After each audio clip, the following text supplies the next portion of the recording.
Welcome to the channel. In today's video, we are diving into the work time option which is available in Bitrix24, and by the end you will have all the insights you need to see the usage of the work time. So grab a seat, hit that like button and let's get started. So when the employee joins a company, he or she signs a job contract. The employer sacrifices the employee's schedule and working hours. These data become the basic calculation taking into the accounts the work hours. If a company doesn't control the working hours, it can run into the problems with the payrolls.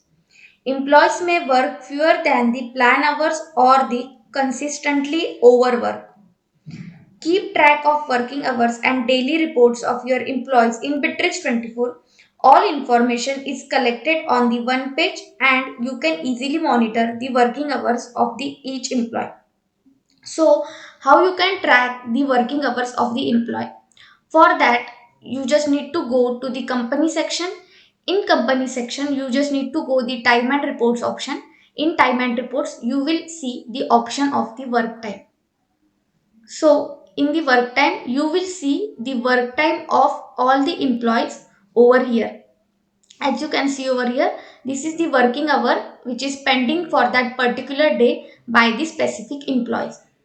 The administrator can see the work days of all the employees, but the supervisor only see the work days of the subordinates, and the employee only see the work days of their own only.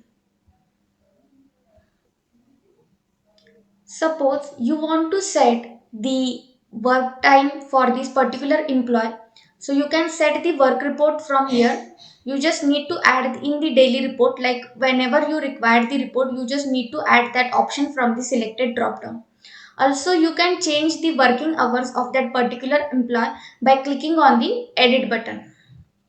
Also, in this particular work time section, we have some additional fields, that is the statistics, clock in, clock out, time zone, export Microsoft Excel, etc. So, statistics is the option to add the tables within the general information about the employee's working time. In clock in, clock out, you can see the display of start and end time information in the calculator. In the time zone, you can see the working times of the employee, and by the export to Microsoft Excel, exports the table with the working times of the employees for the selected working periods. So this is how the additional fields work in the work time section. So this is how work time is work in the Bitrix 24. Thanks for watching. If you found this video helpful, don't forget to like, subscribe and hit the bell icon for more content. Drop your thoughts or questions in the comments below and I will see you in the next one.